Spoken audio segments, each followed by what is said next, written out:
welcome to our Top Producer Panel hosted by YPN and Education Committee. My name is Kimberly and I am the YPN co-chair. Please note that this is being recorded and it will be posted within 24 hours. We also want this to be interactive, so not only will you be muted, but please ask your questions in the chat box. I'm going to go straight into it. 2020 was a long year for all of us here, and we're going to start with Michelle. Hi. Michelle is with KW Executive. Kevin is with Century 21 West Coast Brokers, and Kunka is with this. Michelle, how has your business transformed in 2020? Thank you. Well, as you all know, 2020 was a crazy year. Actually, I had the best year in 2020. At first, when everything started shutting down and our broker was having all these meetings, it was really scary at first because they were like, oh my God, market's going to crash, better save your money, better start calling your clients. So, I'm sure like everybody else was panicking. And as the time went on and things started to open up, I got super busy. And I think I transformed my business. I'm really bad at following up, I'm really bad at I'm like ADD, right? So it forced me to sit there and call my clients, call my clients, how you doing? How's the family doing? It forced me to go more on social media and start posting more and content, and it forced me to start making videos. So I started getting more into more social media aspect of it. Yeah. So I had an awesome year. Even though it was bad, but it was good. Yeah. Pretty much same thing. I think when 2020, coming into 2020, I had pretty high hopes, aspirations. I actually really formulated a team for the first time as well too. I've been in business for 16 years this year. And majority of all that, I've always been like a solo agent. I'm getting older, so I don't have as much energy as before. So hiring a team really helped me out. But, when COVID hit, everything came to literally like a screeching halt. We had nothing to do, so I still forced my team, and we did literally morning meetings every day. Virtually for the most part, and then when things started to line up a little bit more, we're like, what can we do? Because I've always been a pretty SOI producer, where majority of my business came from my SOI, but I wanted to change that. So just, as Michelle said, video started becoming something that's really critical as part of my business. We always talk about videos got to be a big, portion of your business, but most of us just don't do it. So that literally forced me to be like, hey, this is like one thing that you can do. So I started really going hard on video, and then also because we couldn't do events or meet with a lot of people, I really went heavy on mail marketing. So those two things literally were the biggest transformation for me. I have a lot to add on top of what Sean and Kevin said. 2020 was crazy. I think for my business, we all just had to operate differently. Social media, like they said, reaching out to the clients and really being informative. The amount of time it took us to work changed, right? Communication lines took longer. Sending out those paid forms. So everything was different, inspections were by FaceTime in the beginning, and then going in the homes before your clients were able to. So everything as far as assistance goes from beginning to end changed for me. I do a lot of videos on social media, but I had to do videos for my clients because I just didn't have enough time. Like with that added on top, I started doing videos for common FAQs for my clients. So I tell them I'm gonna send you a video for the disclosures. I'm gonna go over them, watch it when you have a moment. If you have any questions, call me. That saved a ton of time, and then I do videos. But really, what it has done for me is just I gotta step back to see what the client was there. The loans were stressful, the appraisals were stressful, the process from beginning to end was. So for me, it was just kind of looking back to say, what can I do to be more efficient? What can I do? What do my clients need right now? And it was so with the added layer of I'm gonna die. You know what I mean? So, I think just the whole process of everything, and then marketing was different, right? Like listings was king, speaking to people, mailing, couldn't do open houses anymore, which was one big part of my business. So, just to kind of refocus and to know how you have to choose when you're We learned a lot in 2020. What is your forecast on the market for the rest of 2021? I think, well, as you know, it's just, the market is just crazy right now. Crazy, right? It's a sell, you're selling your house, you're gonna get 30, 40 offers and way over asking. I think it's gonna continue that way to the end of the year. I really do, yeah. So, it's really stressful for people right now. We're talking about that before the meeting started, how, it's just hard. It's hard for everybody. It's good for sellers, but buyers is pretty tough. It's a hard time, and you just want to. They write letters, and they're great all of them are great buyers, but you can only get one, right? So, yeah, but I think it's going to continue to the rest of 2020. I've been trying to figure this out for 7 years, and I've been wrong for 7 years. So I'm going to say there should be a correction, but my guess is there probably will not be a correction. I mean, as everybody knows, it's just crazy out there. I think what I noticed was, at least, and we were kind of talking about this earlier, beginning of the year, it was really kind of like 800, 900,000 and below. That was like the hot fire market. But I've noticed it's like trickling up now into the multi-million-dollar price range because, earlier in the year, the $2, $3, $4 million price range, a lot of those properties literally sat there. Now those are even getting scooped up within like weeks. So yeah, I mean, I don't think anything is going to change, at least for 2021. We got to enjoy this crazy madness. So have fun with it, as you can or if you can. But yeah, I don't see anything changing. I agree with everything Michelle and Shirley were saying, but yeah, I mean, based on the low interest rates, based on the statistics that we are in a housing crisis where there's just not enough supply to meet the demand, and the buyers have not backed down. It's actually gotten worse. I feel like every week I'm updating my clients to go, this week, forget what I said last week, this week, this is what's going on, it's worse. I don't see that changing much to the end of the year. I mean, who knows? COVID hit us and that changed something. I don't know. At some point, we're going to have a correction because at some point, we're going to end up crossing that path where, buyers are going to be backing down. But one looks like this to me. Let's see. So, what shifts in 2020 did you guys make to keep your pipeline going? Like I was saying, I was just getting on the phone, following up with my clients and making all those calls. I was going more on social media, making more videos, just more interactive because we didn't have a choice, right? You're at home, and so I think that's what helped me with my pipeline, definitely. That keep in touch with my clients. We're people business, it's all about people. And everything's on social media now. Right? Everything on social, and I think, because everybody's at home, right? That's what they're doing. Everybody's on Facebook and Instagram and WeChat and all these other different platforms, so you got to be on there, on there. Because I coach a lot of these new people, and some of them say, I go, do you have Facebook? No. I go, you're crazy. You need to go, you have to go on social media right now, especially right now. Yeah. That's what people are following you. Yeah, that's to circle back. Yeah, that's what I'm doing. I'm just being in touch with people all the time.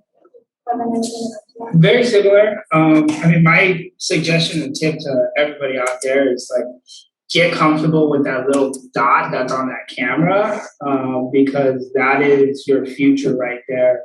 And I always tell people, even when I'm in front of the camera, like I'm still nervous, I'm still uncomfortable, I get self-conscious with it. I just do it a lot more, so I get a little bit more comfortable. But at the same time, especially with the way the world is evolving with social media and technology, like the clients that you are going to have in the future, they're probably stalking you on all these different platforms already. So if you don't have a part, and I'm a huge believer, people do business with you because they like you. I don't think somebody's going to want to have you help them buy a house or sell their house if they don't like you as a person, right? So show off your personality. Everybody's unique. Everybody's got their own story. You are you, so just show it to the world.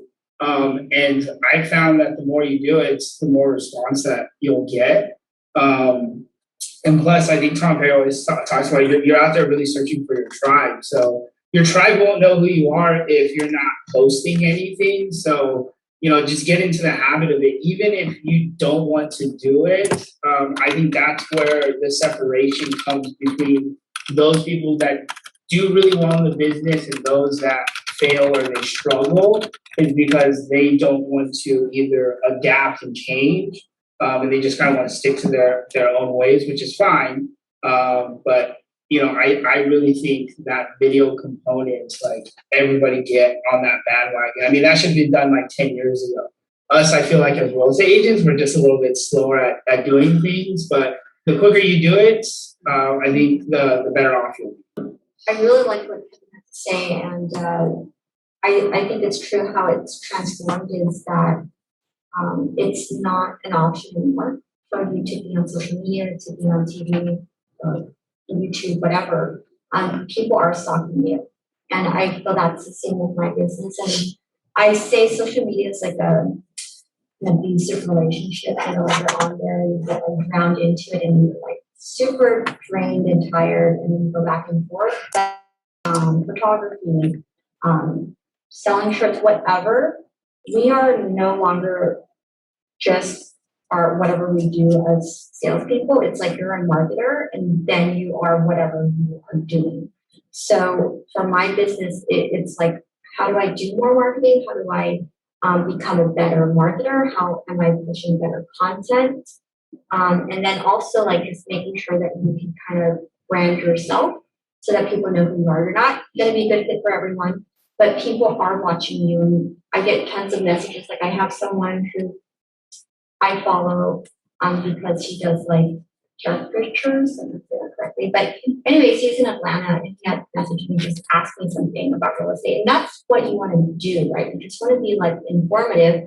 I'm not going to work with him because we're not in the same location. But I was like, well, I'm doing something right because he asked me, he didn't ask someone locally. And I was able to answer his questions, right? Because I had a question about the video you did. So just like how Michelle and Kevin said, it's just, we didn't have a choice. We have to adapt to the market. And 2 years from now, we're going to do something different and probably still video, but it's going to be different. So that was the biggest reveal. That was like, COVID was like, either you're going to do this or you're not going to do it and you're going to be out. That's it. You just have to adapt. 100%. Like, and we're adapting all the time. It was just COVID really forced the hand. It was like life or death. And I'll hear some agents say, how's your year? They're like, oh, it's tough. It's COVID. So it's going to be a wash. And I keep the comments to myself, but it's just like, that's not true. Like I had my best year last year. I'm sure Kevin probably had an amazing year. And then Michelle just said so herself. And you can go and talk to other agents and they're going to echo the same thing. Okay, we'll move on to the next question. What is the makeup of your client base? Do you guys do cold calling, referrals, paid leads, specifically working with buyers, listings? Sure. My majority of my business comes from referrals. I'm really blessed. When I was first new and I just got my license, I would do a ton of open houses and I was kind of everywhere doing everything. And then as I started selling and people trusted me, that I was selling and I was showing that I was selling and it was all social media, right? And I started getting more referrals. So my niche is, I have a lot of, I think it's because I'm a lot older than you guys, a lot of my friends, their relatives are kind of going into homes or transitioning in their life. And so they have these homes that they're inheriting, or someone passed away. So I have a lot of clients like that. And then I have also like first-time home buyers. I have that too, but they're all referrals. It's all referrals from people I know. So I have clients or like social media I get, some people call me. It's when we're talking about that because people are following you. You don't think so. And like they'll call me and I saw that your dog did this or you got a new puppy or whatever. How's that going? We don't even talk about real estate, And so it's kind of interesting how this whole social media works. But yeah, it's all referrals for me. Nice. So I'm going through this whole transition thing as well too. Majority of my business has always been SOI. I'll always get the random call, say, hey, I want to buy, or I need to sell my place, past clients. Social media, I'll literally get 5 to 6 deals easily off of social media each year. But what I'm trying to more transition into is because, SOI has done really great for me. I've had a good career with it, but for me to try to take my career to the next level, I don't think I know enough people to hit the numbers that I want to hit. So I have to do something completely and radically different. So that's where, these upcoming years, like I'm just spending a ton of money in forms of marketing to really grow the brand, grow the leads as well too, and just become really efficient at converting and closing. I have transitioned. Majority of my business that I'll take care of is really just the listing side. I've been able to control and get my life back somewhat by doing that. I'll still work with a handful of buyers, but they're very case by case if I take them on. I'm very fortunate to have 2 guys on my team that help me with my buyers. So they're out there, in the trenches, fighting for their clients or our clients to get offers accepted. But majority of my business now is really the listing side and more from a higher level, I guess, operational approach rather than trying to do every part of the transaction. I feel like I've finally identified what I'm really good at. So I want to play to my strengths and just go hard on those strengths. Right? Which question were we? Sorry, I got lost. What's the makeup of your client? Oh, gotcha. I have gotten a lot of referrals, and that is the huge source of my business and business lesson department. And repeat clients.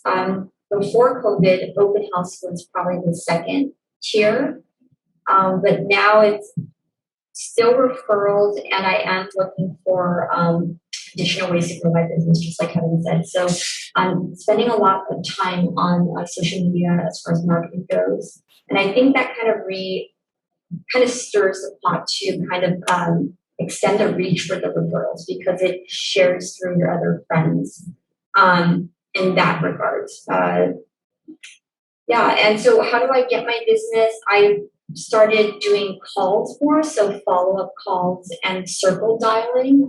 I think that it has, in the past year, with everything happening, it kind of just brings you back to the basics. Like COVID has changed a lot of things, but it hasn't changed the basics of sales. And, mailers have never been heavy for me. I just think that it's really expensive. And for some, I think there's some kind of luck of the draw for some businesses. Some people just do great on those. I'm not one of those people, and the money comes out really fast. But for me, the calls, it's just back to the basics. It's nothing unique or special, but just being better at the craft when I'm with my clients, when I'm in social media, and Do any of you guys do paid leads, or do you pay for Facebook leads? I do when I have, because I have a Facebook business account and I just put it on there and I post it, I boost it that way and I pay, but I don't actually pay for leads, I've done the paid leads through Facebook. They are not, for me at least, they weren't the response that I wanted. It does take a lot of nurturing. So it does get a little bit difficult. I do boost, as Michelle said, a lot of my videos out there. But that's more just my whole goal or target with that is just brand recognition. I'm not really trying to get leads. I've gotten leads, so we'll direct them back over to my website. And people have signed up that way as well too. But yeah, the actual just putting out paid leads on Facebook, we haven't done. The next phase is I am ramping up my website. So then we will do more Google leads, Google paid. Let me ask you something. When you say you're wrapping up your website, what are you doing? So I did find this guy that is very huge on SEO. I mean, I've talked to a lot of people, like, you have a website out there, but it's also costing me a lot of money. So that's the one thing that I'm transitioning with my business. Like, for majority part of my business in the beginning, I was very fortunate it was all SOI. So I didn't spend a whole lot of money on marketing, just like probably most of the people out there. But what I've realized over the years is, you are a business. We're all a business. Any other type of business out there, the one thing that all businesses need is capital. I think majority of the people get into real estate is, well, it only costs me like $2,000 to get my real estate license. I'll sell one house and get $20,000, but then you got all these other bills that you have to pay for. And at the end of the day, you have nothing left to grow your business in terms of marketing dollars. I almost kind of put it this way. It's like, you see all these startup companies, they go to VCs and they get all this money to start their company. And what they start to do is they spend that money to really build a brand, market their product. That's what I'm trying to do. So this guy has like a way of incorporating videos with Google paid leads, SEO ranking. There's like 50 bazillion things that he's doing with the website, which nobody has ever broken it down to me the way that he has done it. So will it work? I have no idea. But I'm willing to make that bet to see if it does pan out. So are you live or you're working on It is not. We're still like fine tuning a couple of things. There's stuff that I still have to do on my end as well too, but I'm hoping within the next month or so. Yeah. We're gonna find out. Yeah, but it's still gonna take at least probably like, once the website is live, it's still gonna take anywhere like 6 to 8 months for it to like really calibrate and start. I do tamper around with like Facebook boosting, which I did a couple years back, but I never really knew how to analyze it, and it's constantly changing. I am paying for Google ads. A lot of it I'm learning through Tom Ferry training, which we have a lot of classes on. But I'm also with Boomtown, which is a CRM, and also they have a website to generate leads on that front. I'm kind of still really new on that. It's taking a lot more time than it's like you need another person on the team to help out. But otherwise, I don't really pay for leads and I'm just pushing advertising for like videos. Got it. So we're gonna do a little shift here with your listings. How do you guys get homeowners to sell right now? Because inventory is so low, right? How do you do that? How do you get them to sell? Yeah.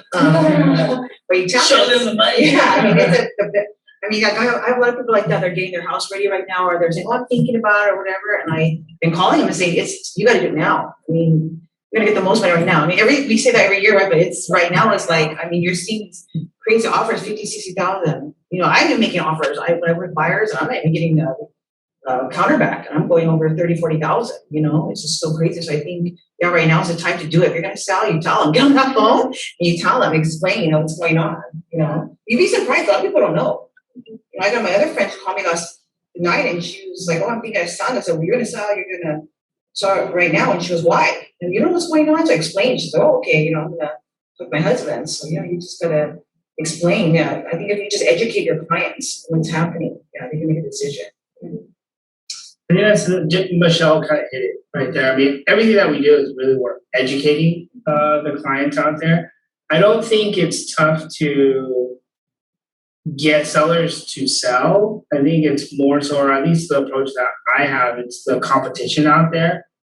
Trying to get them to list with you, right, is always like the toughest part. So I do let the sellers know if they do need to buy another property, there is this different world that is going on out there right now. So you have to be prepared to play. If you're not going to be prepared to play, then don't even think about selling your place, because that other world is not fun. It is not fun. Selling your house is going to be awesome, but buying the other property is like, yeah.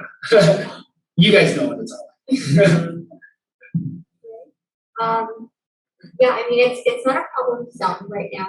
I think like getting the money, whether or not, if they've decided they're gonna go, it's easy, right? I think there's some people that see the other side, that are like, where am I gonna go? That is the problem. It's not like that decision is made to sell, but the decision to say like, how am I gonna get into their house? It's giving me anxiety. And they get to see it firsthand, like just everyone kind of jumping down their back to get their house accepted. That's been the biggest concern about like, do I want to do this? So I think with anything, we have to hear what they're saying, put yourself in their shoes. Like, so what if you give me $500,000 more or whatever? My anxiety is like, how am I supposed to get out of here? So if you create those solutions for them, right? They can ask for rent back. They can do a contingency sale, which is not fun. They can rent an Airbnb. They can rent for a year, or they can, see if they can buy out the cash, and that would change the transition. You just have to be a problem solver, and that's really, I think, the biggest thing with sellers right now. It's not whether or not they want to sell, it's like all the other what ifs after that. One recommendation on top of that is look into bridge loans. That could be a possibility. I know the fees are going to be, the fees are going to be a lot higher, but at least it gets rid of that whole anxiety issue that a lot of people have, because like I said, it's going to be easy to sell the house. It's not going to be easy to buy a house, depending on where you're going, but pretty much everywhere where you go. So although it costs more, I think you have to look at the bigger picture of it. This enables you to get into a house or put in offers on properties without making it contingent. You'll be able to get the loan, and then you can sell the property once you find that property to actually buy. So that is an opportunity out there. There's a lot of companies floating different ideas about this, but I would say definitely look at the bridge loan aspect. There's going to be certain qualifications to it, but that opens up another solution for your clients. Have you guys done any of those? I haven't, because most of the time I do pitch it to the. I always, that's like literally the first thing that I pitch to the client, because like I said, if we do our jobs right, we'll get the property sold. But I can't predict what's going on with this market, because I mean, you go out there, it's like 1 of 30, 1 of 50, 1 of 60.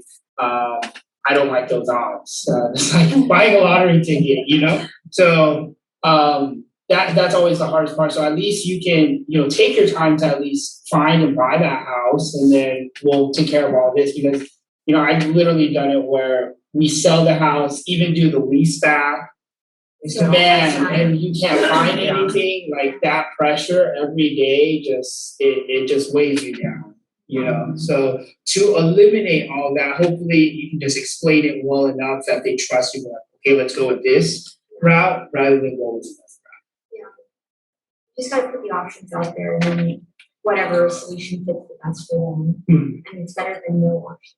Right. So on the other side of things, how do you guys get your buyers' offer accepted? Like, do you guys do anything different to make it stand out? Do you remove contingencies? How much more are you going on top? Well, that's a good question. So I think because I do more listings, I guess from a listing agent point of view, like we were talking about that earlier. Yeah, when I do offers, I always tell them right now, look, right in front of my house, right now, this is the truth. You're gonna have to go 30, 40, 50 asking, you're gonna have to remove all the contingencies. I mean, but when I'm doing when I'm on the listing side, and the ones that actually call me, I really remember, because you get so many offers, but the ones that actually call me, hi, when I see your house, we kind of make a relationship, and I send an offer. So I would suggest that you call the listing agent, because to me, they're hustling. They're trying to get their offer accepted, And I always think, oh, this guy's really trying. But some I never hear from, I think a letter, I know that's kind of controversial because of their housing, but yeah, those letters do work, they do. I would go there. I think if you're a buyer's agent, you have to go the extra mile, for your client right now, especially now. Just like I said, make the phone calls, do the extra work. It's set up the expectation for your client, you know, it's, you have to go for it if you're gonna get a house right now. Definitely what Michelle said, picking up the phone, making that connection with the agents, because if you guys aren't doing that, I would say start doing that ASAP, because especially on the listing side, when I'm looking at offers and I just have an agent that just hit the send button, never called me, never texted me, never followed up with their offer, that is a clear indication of how you are going to be as an agent when things go wrong. And I know, at least in my world, something goes wrong every day with every transaction. And if I know I can't even get a hold of you, or you're not going to vouch for your client, when something just goes the opposite way in escrow, and it's going to happen pretty much every single time, how well are you going to handle those situations? You know, if you're willing to fight that hard just to get in, I'm sure you're just going to fight just as hard just to keep it together. But in terms of like trying to get our offers accepted, I mean, I do coach the clients, like, you look at the comps, almost throw the comps out the door. Yeah. Before I was like, hey, look, at least overshoot it by like 10 to 15% of whatever the comps are doing, but sometimes that's not even doing it now, just because of how crazy everything has been. But that was almost like my like barometer was like, look at the comps, but you got to overshoot this at least by 10, 15.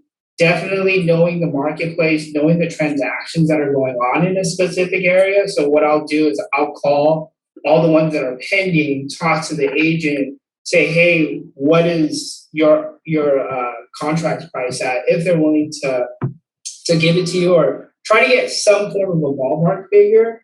And the way that I coach the clients is like, look, I know it kind of, it really sucks to like put this much over whatever it's listed at, but think about it this way. I mean, we've all said the market is not going anywhere. It's going to continue to do what it's going to do for this year. So the pendings are going to sell pretty soon. So that's going to bump up the price.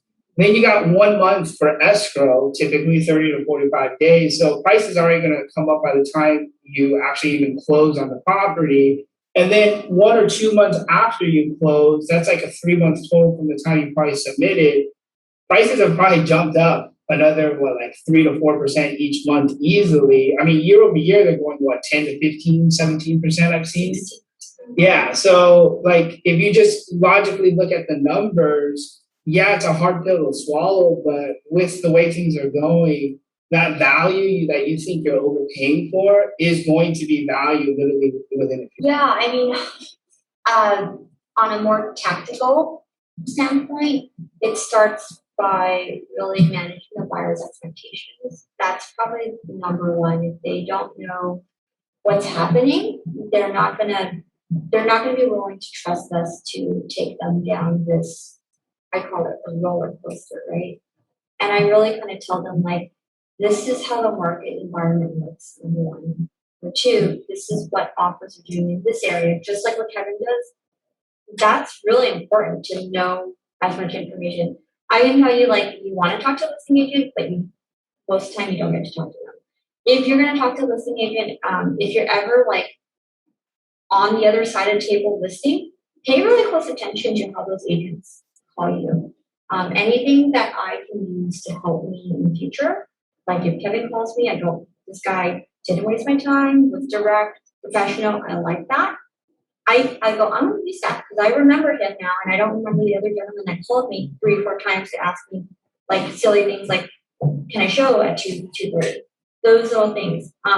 So I manage your expectations. I do the market research, like what Michelle says. You have to go the extra mile, like get as much info as you can, because honestly, like none of the numbers make sense. And they can tell you when they do listings, they're like, I sold it.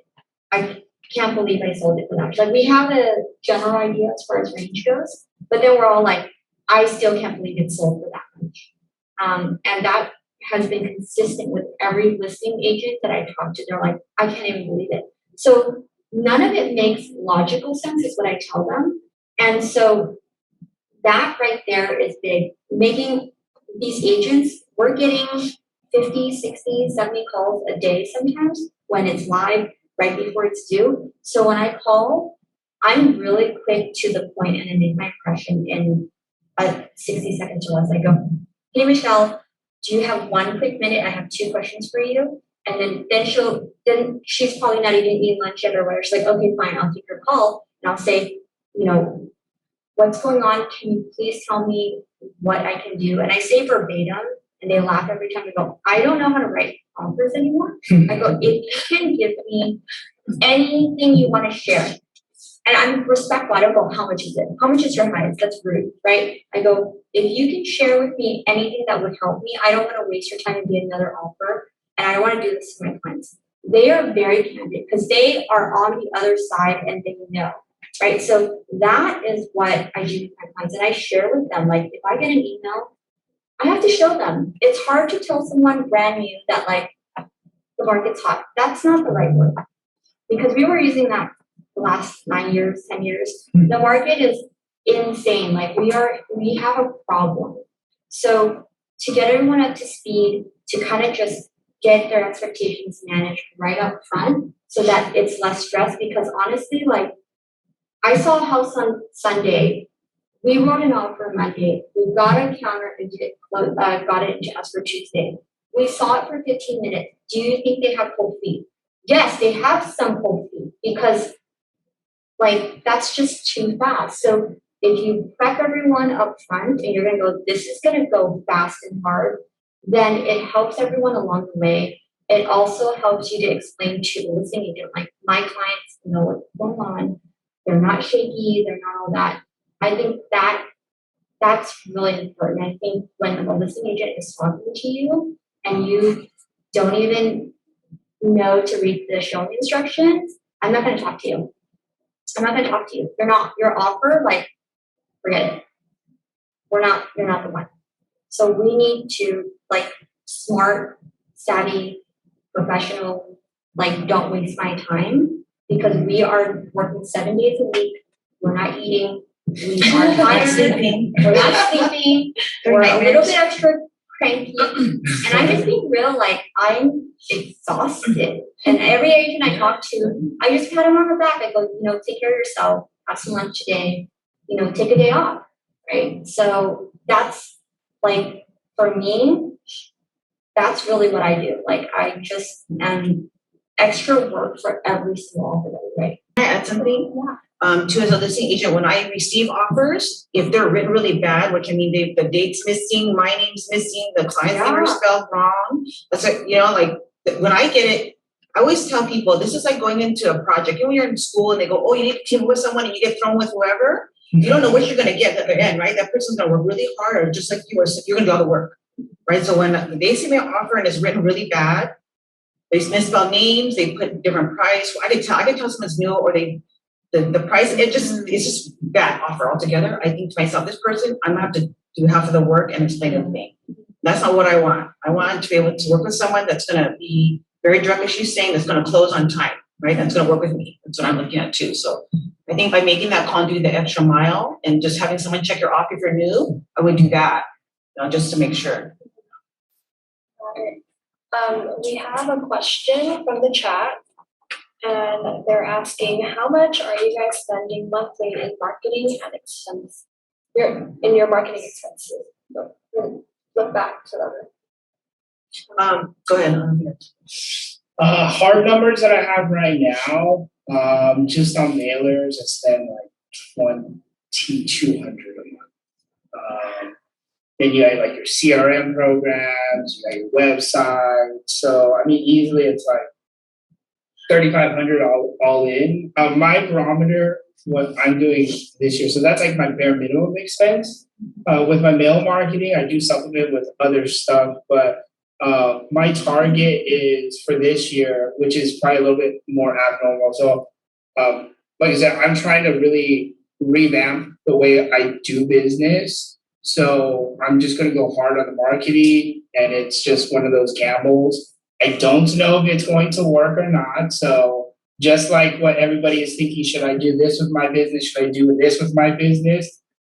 I don't know if it's gonna work, and then you just end up not doing it. I just made a full commitment to myself, so I projected what I was going to make this year. I'm gonna take 20% off the top, and I'm gonna go all in. So that's a lot more than what a normal person probably would do, but I just feel like, especially in the listing realm, the competition is not as competitive. It's still competitive, but it's not as competitive. So I'm just gonna dump money into it and see what I can turn out. I want to see it's probably right around like 2,500, and it does change because I think probably same thing with Kevin. It's just we're testing a lot of things, and I'm really big on experimenting. And sometimes I pull out too soon, but there's so much that's getting rolled out with like Instagram, with YouTube, with Google. It's really important to do all that. So I would say around 2,500, and it goes up and down just because I'm pulling stuff and then moving stuff around. But yeah, it should be somewhere around, I think, 20 to 25% for your earnings should go to marketing. I mean, but don't just dump it into like one thing, but just really try to do your research. Michelle? I just found out I'm really cheap because I'm not spending that much. I probably spend about $500 a month. Then when I was new, I did all that. I did mailers. I hired some guy. I think I paid $100 some to do like my Facebook page and manage it, Instagram and all that. And I noticed that when I did it myself, I got better results.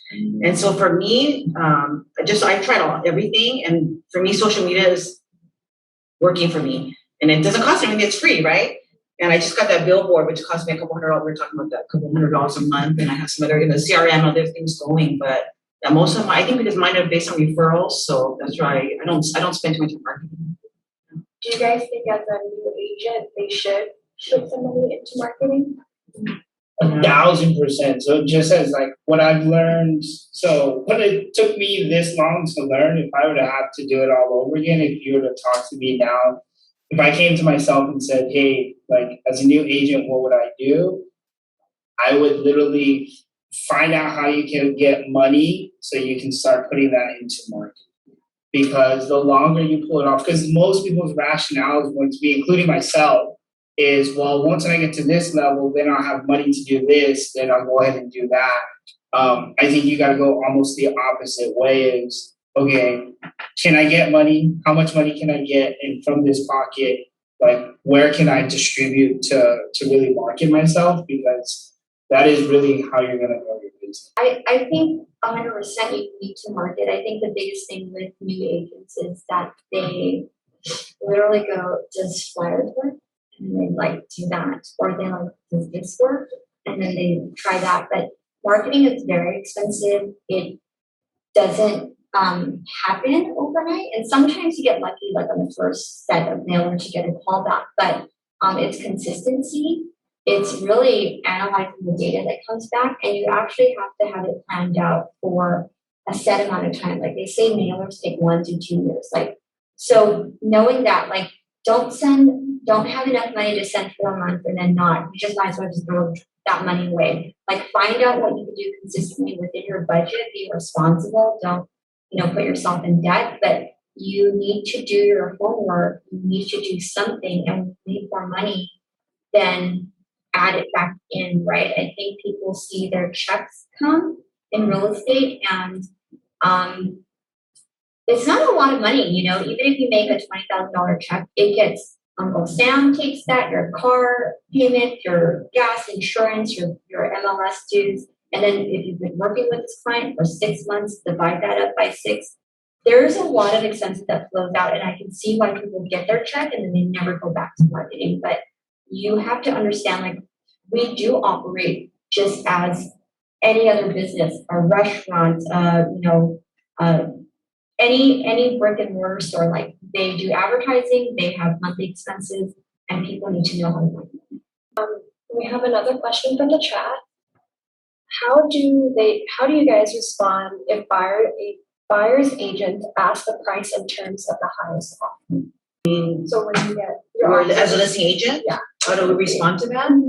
I don't like to kind of give it away, so I just kind of give them I was on the way here. I was getting calls, and they say, "Oh, we got my client offering. Where I gotta be?" And I just kind of tell a ballpark, not gonna disclose information, but I just tell them you gotta put your best, just, you know, now you gotta put your best highest, right? You gotta counter, and they're around this range. So if your clients are really interested, they gotta go this high. Do you talk about the terms or? Well, usually I tell them is that I'm going to, because there's so many offers that come in, you know, and I say, I'm probably gonna counter the top 10, 15, and you could put, I'm gonna counter back these terms. If they see that's a final, blah, blah, blah, you know, and they say, okay. And people are doing it. I mean, you put that pressure, you know, we're gonna put a lot of pressure on these buyers. It feels so bad, but that's the way it is right now, you know, because it's so competitive. And they're doing it. Yeah, that's an amazing thing too. I just had this one, this lady's it's a lease back, because it's the same thing, the situation we're talking about. I'm gonna sell your condo, where are you gonna go? So I was really worried about that. Where are you gonna go? Because she has 2 little kids. And I put it out there. We want a lease back, and someone put, you can lease back for as long as you want. No cap. And we took it. But that's crazy, right? Yeah. It's crazy. Do that. Yeah, so. So my policy, so I probably won't disclose price or anything like that until after I have a conversation reviewing all the offers with the seller. I typically don't even like to look at any of the offers prior, just because, as May was saying, like when you put a listing out there, you're gonna get all these phone calls. I'm using a program called Disclosure.io. I think Glide is now coming out with the program. So I have everybody submit into this platform. So then I can literally just pull all of the offers. I can see all the offers. I could share the link with the seller as well too. So then I don't have to like package like 50 offers or 30 offers and lay it on the table. It's like trying to be as efficient as possible. So I usually call for offer due dates. Once all the offers are in, then it takes like my team, you know, at least half a day to kind of sort through everything, make sure everything is good to go. And typically, so by like say offers are due by Monday at 5 p.m., I probably won't review with the seller until Tuesday in the evening or at some point. That's just so we can have a tighter stream flow of how the transaction runs. So, but to be honest with you, we don't even really look at the offers until like the next day when we're kind of sorting everything to make sure everything is like in line. But yeah, it's a lot easier too by just using a platform system like that, and it's free. So Disclosure.io, I like it. I can even put all the disclosures up front. So I like to do all the disclosures. You can see all the disclosures. You can see NHD report if you want prelim. You can already upload it. And yeah, everything is literally right there. I have changed my philosophy as how I speak with the buyer's agent now that the market is the way it is. I do disclose a range. The seller usually, for me, already has preset terms that would be that we already want, you know, depending on contingencies and all that. I don't like having buyers waive all their contingencies. I think that that's not really fair, and I will articulate that to the seller. So I would tell them kind of like what type of offer would be attractive to us as far as terms go. So for example, you know, shortened days would be helpful because the property's vacant. Shortened contingencies, make sure you talk to your lender, and you know, if you can do something short, that would be helpful. Waive your appraisal contingency, I know that's a big thing. That's kind of how it sounds, and then I would give them a range. I used to not want to share too much, but I get why people share now, because agents would call me and they go like, you know, our max is this. And sometimes they're just trying to tease out stuff, but some are genuine. I feel like I can hear it.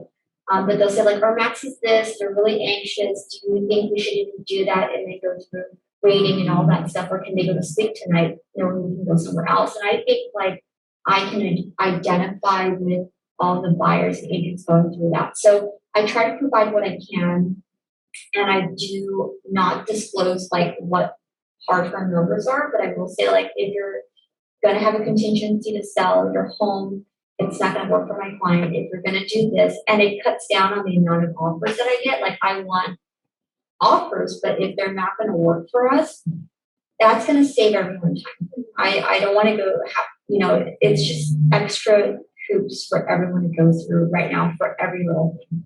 So That's my philosophy. Thank you for that. Another question is, as a listing agent, if you're getting more than 30 offers, do you think the asking price is just? I would say it depends if it's too low, but it's also the price where you need to be. In this market, I don't think you can price it too low.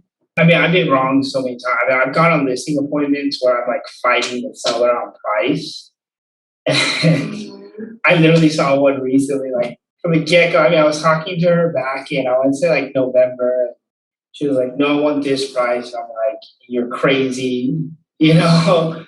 And somebody listed it and went over the price that I had to, man. I was like, man, I know nothing about this marketplace, you know? And I was like, dude, should I even call the seller and be like, you were right, I was wrong? Because I was fighting her so hard on price, but that's just the craziness of this marketplace. You literally will not know what is going to happen. Like sometimes I even like overshoot on price and I still get like a whole bunch of offers. And then sometimes I price it right and it's like we're getting way less offers than I anticipated. So it's so unpredictable.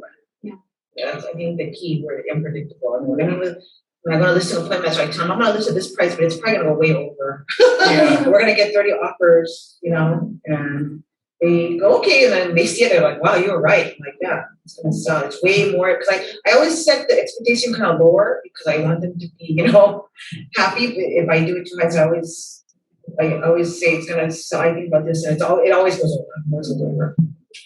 I almost feel like you should put it a little bit on the higher. Yeah, so you're lower. I mean, how do you handle like 60 offers? It's horrible. It's not practical, and like how many agents like could have been doing something else, right? Yeah. But yeah, I don't see houses overpriced, and I think like those still sell because I'll tell my buyers like, let's look at what expired. Let's look at the one or two that are like sitting with days on the market. Let's talk to them. Nobody's there, you know. So I don't think we're gonna have any issues. You know? This one's for Kevin. What's the challenges have you encountered during the pandemic as a broker? I mean, just the same exact thing with like a real estate agent just changing their operations. It's literally the same thing. Actually, you know, I'm always, and if you've ever been in my office, I'm a big proponent of like showing up is like 95%. Like I'm an office person, so I go into the office every day and I do my work. I don't like to do work from home, and I feel like that's the biggest distraction for most real estate agents. Most agents want to get into the business just because, one, everybody wants to make six figures, and two, everybody wants their own schedule to do whatever that they want to do.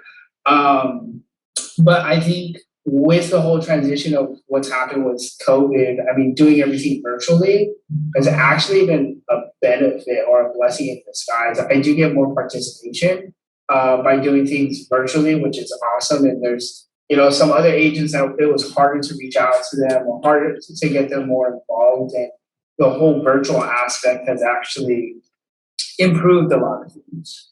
So I was a little bit old school in that mindset, but I think we do a lot of trainings. I mean, we do trainings literally every day at 9:00 in the morning now. Get everybody started with their day, then they can basically have the rest of the day to do whatever they need to do. Yeah, but virtually is like the biggest thing. So you think when everything kind of opens up, are you going to continue to be virtual, or are you going to go back to the traditional? What do you think? I want to say we'll probably still do virtual. Just because you do get most of the engagements. I mean, it's a numbers game, right? I mean, we've always said 80% of the business is done by 20% of the agents. I think the numbers is skewed. It's like 9-10 now. So the training and the tools, everything that you need to be successful is already out there.